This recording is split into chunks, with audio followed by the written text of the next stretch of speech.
Hey everyone, welcome back. This is Dan from DHTV, and today I'm going to be showing you how to edit your photos on your iPhone or iPad. Let's get started.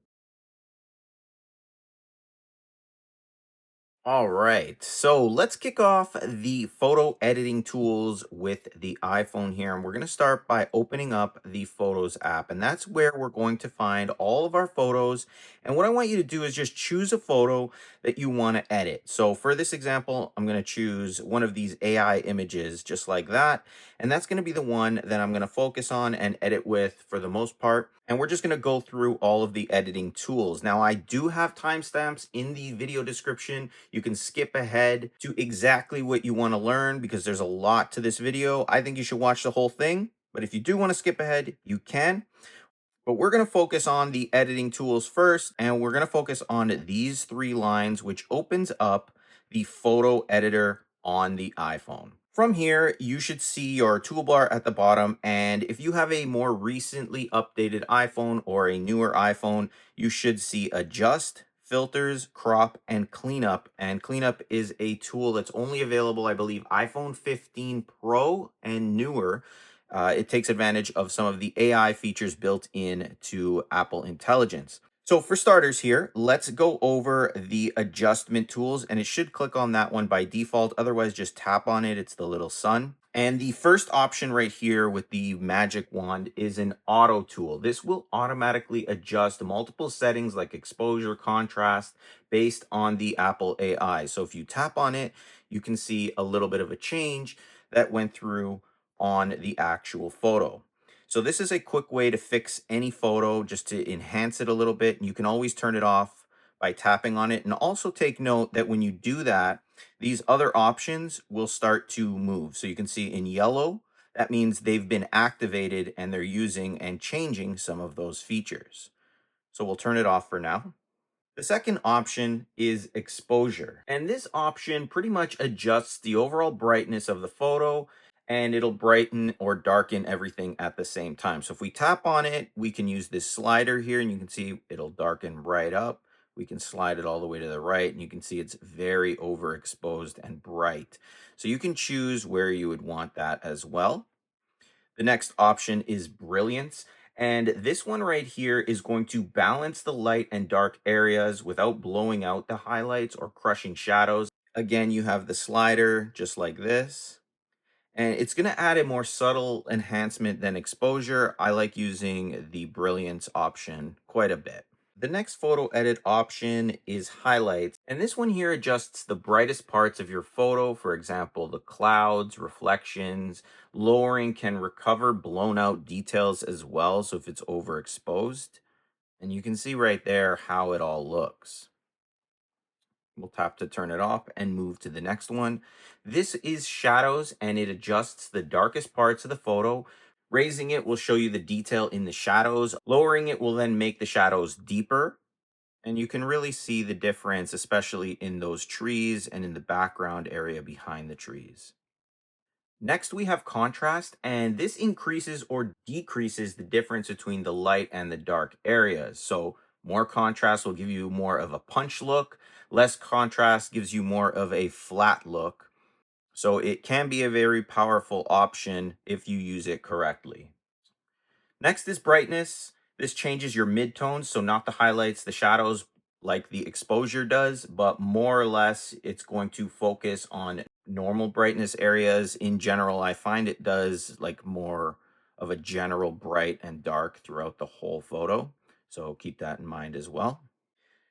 Next, we have black point, and this will control how dark the deepest blacks are in your photo. So when you raise it, it's going to make the blacks more richer. Lowering it is going to kind of lift the shadow details. Again, in the trees where the shadows are more prominent, you'll see the best example of this. Moving over, we have saturation. This is pretty simple. It's just going to adjust the color intensity. So the higher, the more vibrant, the lower, the more muted or even grayscale it's going to look. Beside that is vibrance. This is similar to saturation, but only boosts muted colors. It's kind of giving you a more natural look, and you can see here kind of changes it to more natural. I like the Vibrance a lot, especially you can see when I bring it all the way to 100, it makes things kind of pop more naturally, what you would see. Totally up to you though on how you use it. Some people feel it's just too much, but I kind of like it. Moving to the next one is warmth. And this shifts the color temperature of the photo. So more will give you a more yellow, orange, warm effect. Less will bring out those blues and kind of give you that blue feeling to the photo as well. So again, totally up to you and what you're trying to do in that picture, but that's how it works.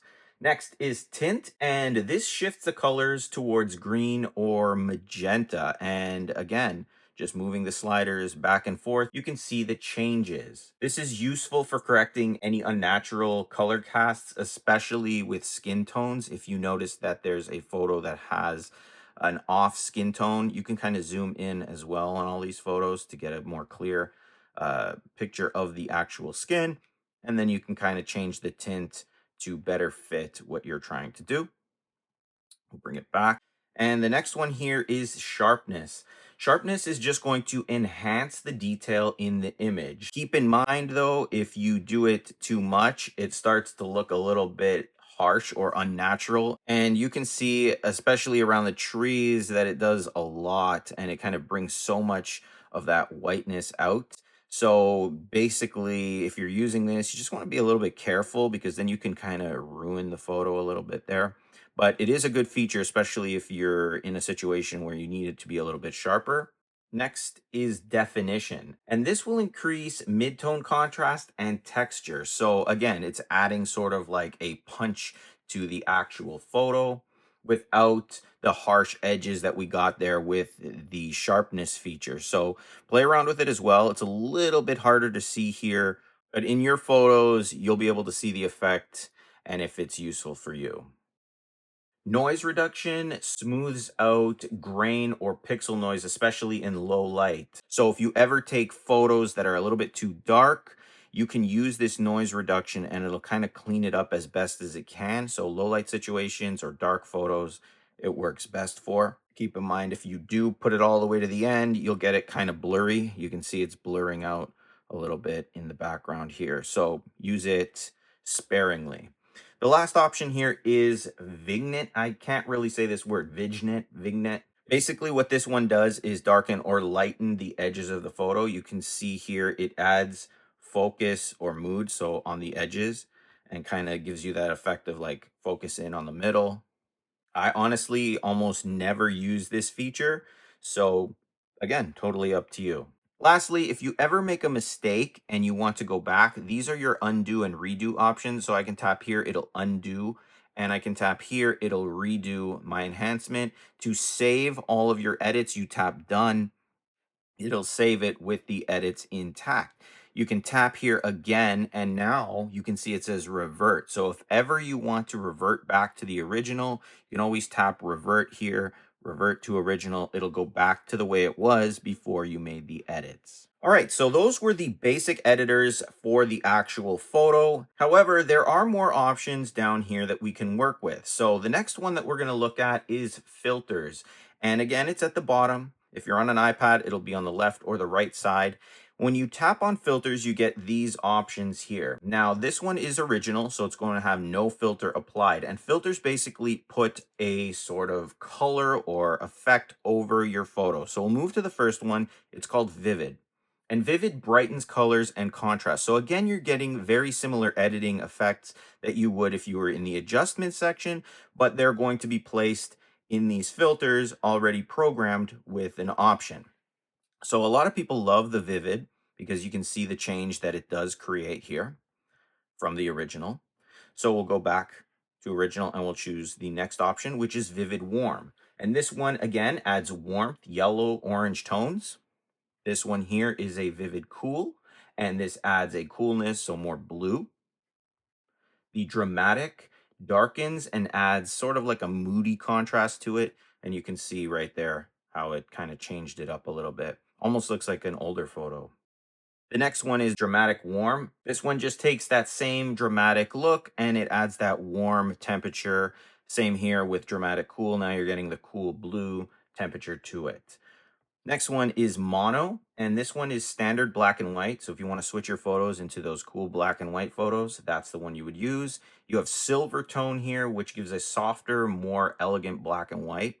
And then lastly, you have noir, which is a high contrast black and white, bold, dramatic kind of look. And you can see and play around with all of these options with your photos. The next option is crop, and this is a pretty important one as well, especially if you want to crop out certain people or sections of your photo, you can do so. The first option here straightens out your photo. If it's crooked or on an angle, you can just tap on that one and you can use this slider here and it'll bring it back and forth, kind of adjusting it so that it's straight.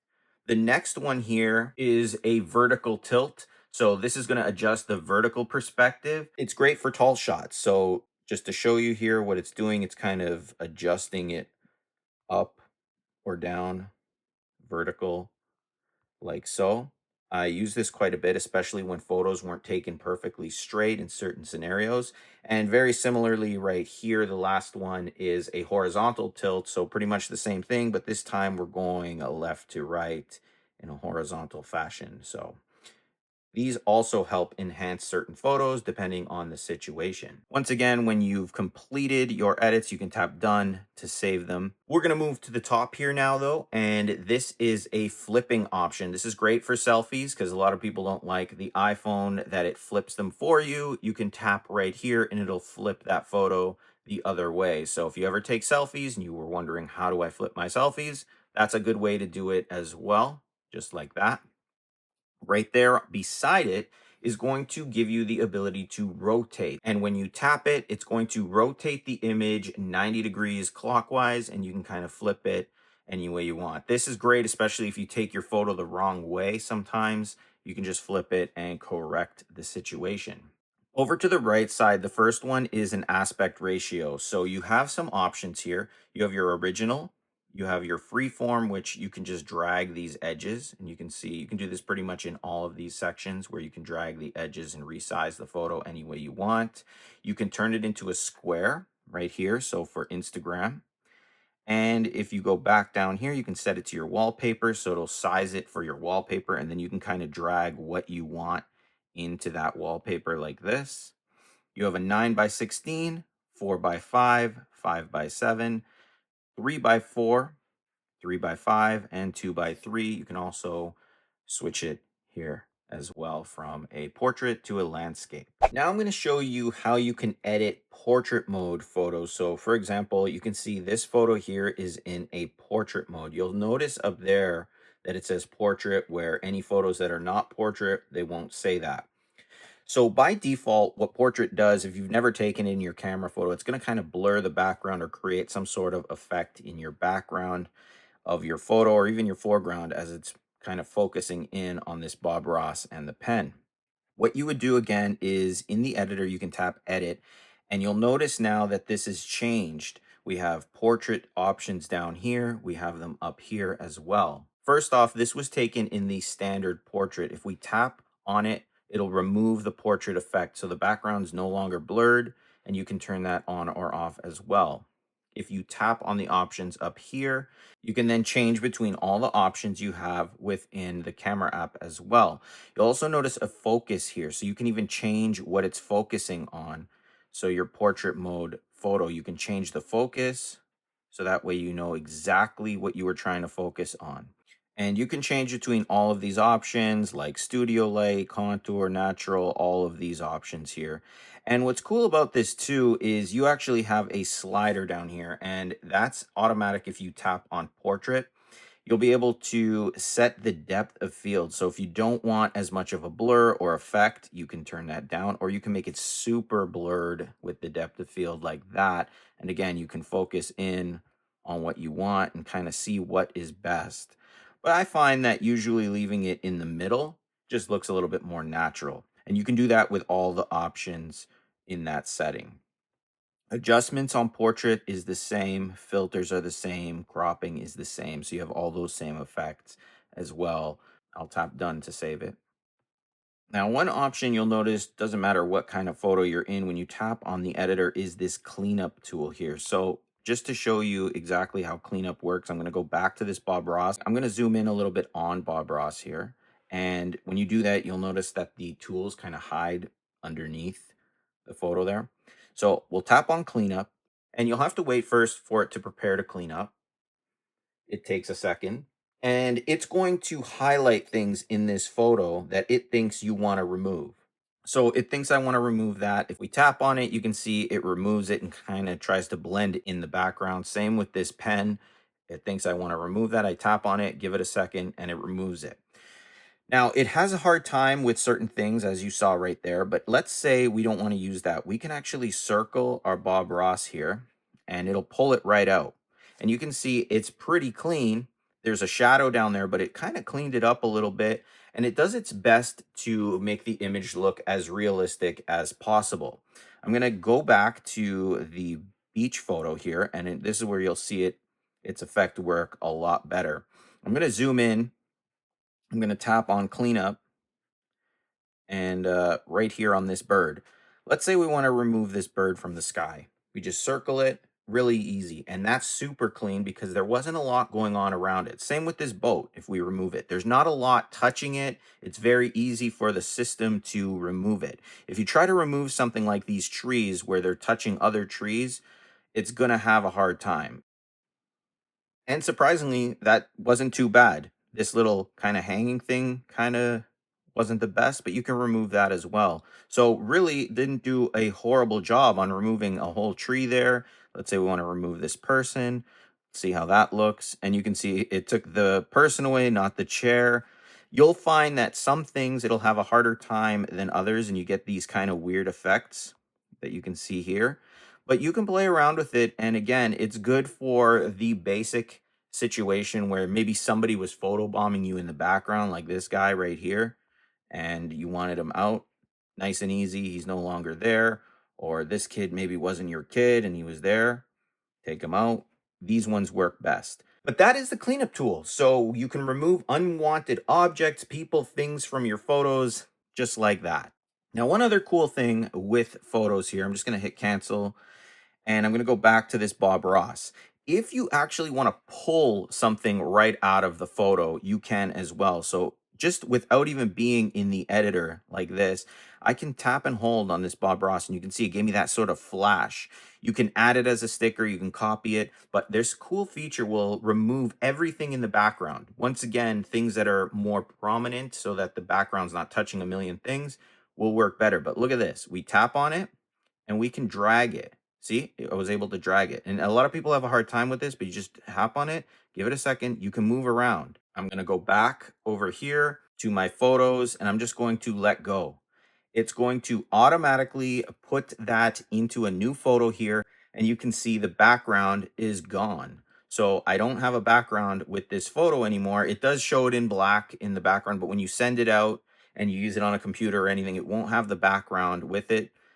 Sometimes it shows white like this. Again, I'm not 100% sure why Apple kind of does that. I guess so that you can see that it pulled everything out, but it's there. You no longer have that background, and your photo is now on its own to be used, edited, whatever you want to do. So that's how you remove the background from photos with the iPhone Photos app. Now, another feature, if you tap on those three dots, again, here is the markup tool. I'm not going to get into everything here, but this is going to give you like a palette of different markers and things. So you can tap on them and then choose the thickness. You can choose the color you want. And then you can kind of just draw on your photo like this. You can use the eraser to remove parts. You can type on it here. You can add image descriptions, stickers, texts. You can sign things, add shapes. I have a video on the markup tool specifically. You can find the link to that in the description if you want to learn how to use markup, but this way you can add things to your photo as well. Now let's go over to a selfie photo here because there's some options. And you can see in this one, if we tap the editor, I'm going to zoom in on the eye. If you ever take a photo and you get kind of a red eye effect, you can tap on this option right there, which will help you remove the red eye. So you just tap on that eye and then you tap on the eye of the person and you can see it automatically fixes red eye. And you can tap on both eyes if it happened to both, tap done, and you've corrected the photo with the red eye detection option. Lastly, let's talk about live photos. And sometimes you'll see live at the top left there. And if you tap and hold on your photo, you'll see it kind of moves around. So in this scenario here, if you tap on edit, you have a new option down here that says live. When you tap on that, it'll actually give you a little timeline here where you can move around and select the key photo. So let's say someone was blinking or turning their head or moving or whatever, you can find where the best photo was, like this, for example. Tap on make key photo. That way you get the perfect photo every time, and then tap done. Another thing to keep in mind with live photos is when you send them to people, they will also be able to see the live photo if they have an iPhone. So best bet here is to either go here, turn live off first, then share it out down here. The other option is if it's on, make sure that when you tap share, you tap up here to turn the live off, just in case you were saying something you shouldn't have been saying, you were doing something you weren't supposed to be doing during that photo, and that'll save you some embarrassment, just in case. But that is it. That's how you edit photos on the iPhone or iPad. If you have any questions, feel free to ask. I'm happy to help you out, and I have tons of iPhone tutorials, tips, tricks. There's a playlist link in the video description. I strongly recommend you take a look at some of the other videos to help you learn more about your iPhone and get the most out of it. As always, don't forget to hit the like button, subscribe, and click the bell notification box so you're notified when I post new videos. And I'll see you in the next one.